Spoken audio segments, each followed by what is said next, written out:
Des professionnels du numérique, des formateurs, des entreprises et le grand public réunis à la présidence. Nous sommes ici pour un numéro un peu spécial de Métafénois au Forum Horizon du numérique. C'est parti.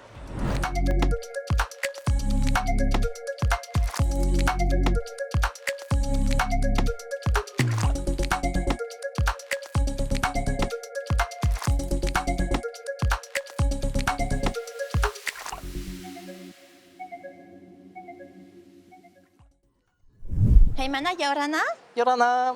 alors tu es le directeur de la DGEN, la Direction Générale de l'Économie Numérique. Ce forum Horizon Numérique, il a pour but, on a compris, de rassembler un petit peu les professionnels et le grand public. Est-ce que tu as l'impression que ces derniers jours, il y a une vraie émulation? Oui, c'est super encourageant. On est vraiment heureux qu'un très grand nombre d'exposants soient là finalement pour aider notre jeunesse polynésienne. Alors on a eu un petit peu moins de monde le premier jour, mais beaucoup plus de monde aujourd'hui. Et franchement, c'est super pour la filière, pour le secteur du numérique. Alors le pays propose déjà des formations dans le numérique, il souhaite étendre sa carte de formation. Aujourd'hui, les professionnels recherchent quoi exactement comme type de profil? Alors c'est l'intérêt de les avoir aujourd'hui, effectivement essayer de voir leurs besoins et les besoins sont différents selon les professionnels. Aujourd'hui on parle souvent de chargés de projet, de développeurs. C'est vrai qu'il faut avoir des gens très polyvalents aujourd'hui, mais avec l'évolution du secteur, le développement des nouvelles technologies, de l'IA, de la big data, il y aura de nouvelles opportunités dans les prochaines années. Avant de poursuivre cette interview, on vous emmène faire un tour dans ce forum, regardez.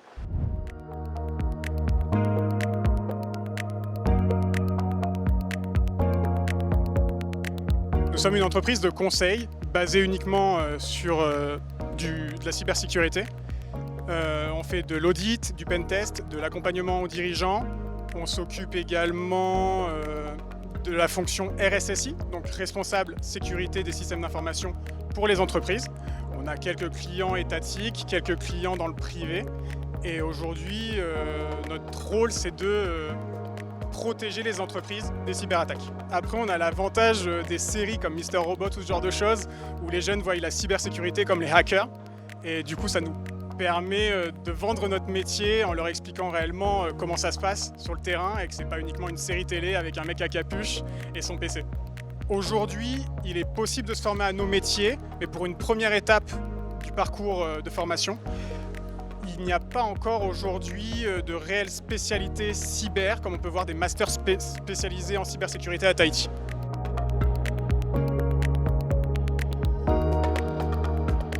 Alors cet établissement que nous souhaitons ouvrir au premier semestre 2026 formera donc des jeunes dans différents domaines de compétences, donc de la cybersécurité à l'intelligence artificielle ou encore le développement web et bien sûr la data. Nous avons énormément eu de visites ces 2 derniers jours et il est vrai que certains étudiants ont une appétence particulière pour le numérique et c'est ce que nous recherchons en particulier.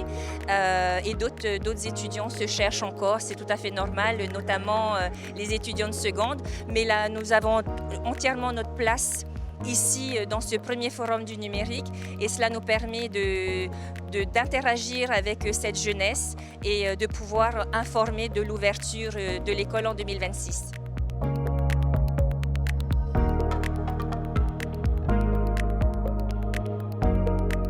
Alors, ce que propose notre école, c'est des formations au codage et plus particulièrement au métier du développeur web et mobile. On aime dire qu'on accueille à partir de 9 ans jusqu'à 99 ans, même si effectivement on ne va pas forcément avoir des apprentis de cet âge-là, mais le message il est clair, on peut apprendre à n'importe quel âge.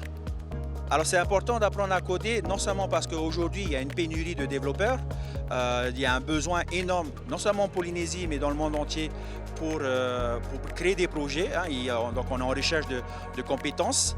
C'est important d'apprendre à coder parce qu'on va développer des compétences qui sont transverses au métier comme la gestion de projet, le travail en équipe, la résilience et tout ça c'est important dans la vie de tous les jours.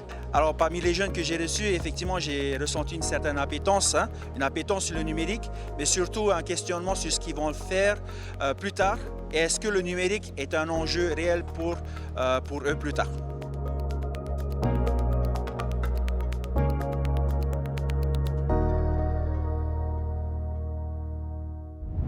Donc le gouvernement a de grandes ambitions dans le domaine du numérique. On parlait tout à l'heure de formation, mais est-ce qu'il n'y a pas un décalage avec nos connexions Internet ? Oui, alors la connexion, la connectivité est très importante. Effectivement, on est relativement bien connecté, mais au vu de notre géographie, malheureusement, il y a des Polynésiens qui ont une connexion Internet moins efficace que pour d'autres. L'objectif, c'est d'améliorer ce déploiement de la fibre, d'améliorer aussi les connexions grâce à d'autres moyens, comme le satellitaire par exemple, mais c'est effectivement très important pour assurer l'avenir du numérique. Et d'améliorer grâce à Google aussi. Vous parliez d'entreprises Follow the Sun. Alors déjà, est-ce qu'on peut expliquer ce que c'est des entreprises Follow the Sun? Est-ce que c'est réaliste? Alors tout simplement, le Follow the Sun, c'est simple, on a une entreprise dans le monde, elle désire travailler 24 heures sur 24, eh bien elle place des agents partout dans le monde qui se relaient et évidemment ça n'est possible qu'avec une bonne connexion Internet. Et on a la chance en Polynésie d'avoir quelques entreprises déjà qui sont présentes et qui travaillent en Follow the Sun. L'objectif c'est de développer tout ça. Alors à propos de Google, un des représentants de Google est en ce moment présent au Fénois pour ce forum. On va regarder un extrait de son intervention. Il ne s'agit pas pour une grande entreprise américaine de juste s'implanter. Il faut aussi que cela puisse servir à la communauté locale.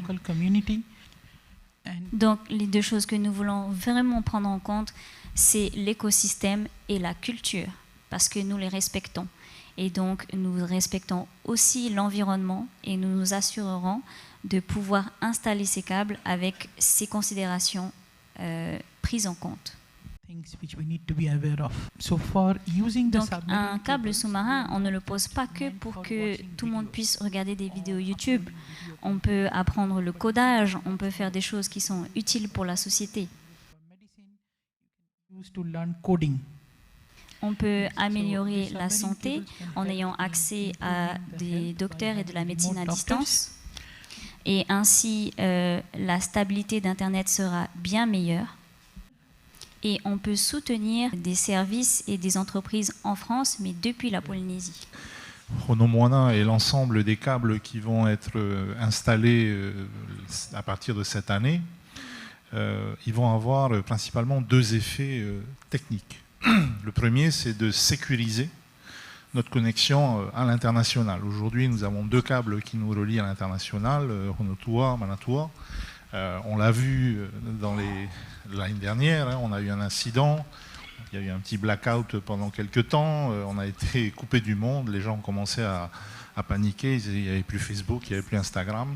Donc avec ces câbles additionnels, aussi bien pour Google et son usage propre, mais pour nous, la Polynésie, la disponibilité de notre connexion à l'international va être grandement améliorée. On va se rapprocher d'un taux de disponibilité de 100%, même si on n'atteint jamais les 100%, ce qui est essentiel quand on a des activités qui se font un usage intensif du numérique. Ça, vous ne pouvez pas vous permettre d'être déconnecté du monde pendant une heure, une demi-journée, voire plusieurs jours. Ça, c'est le premier effet.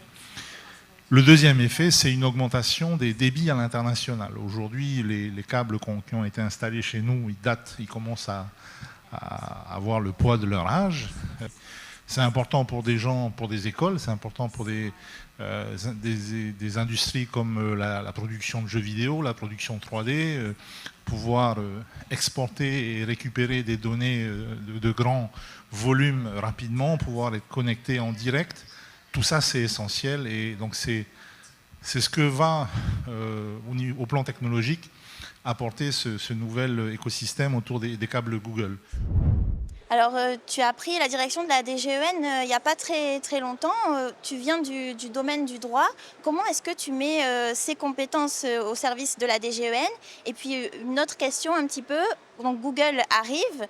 Comment est-ce qu'une entreprise américaine, légalement, peut s'implanter sur un territoire français? Alors, pour le droit, c'est très simple. En fait, on parle beaucoup d'ingénieurs, de développeurs, d'intégrateurs pour le numérique, mais en réalité, les sciences humaines ont toute leur place.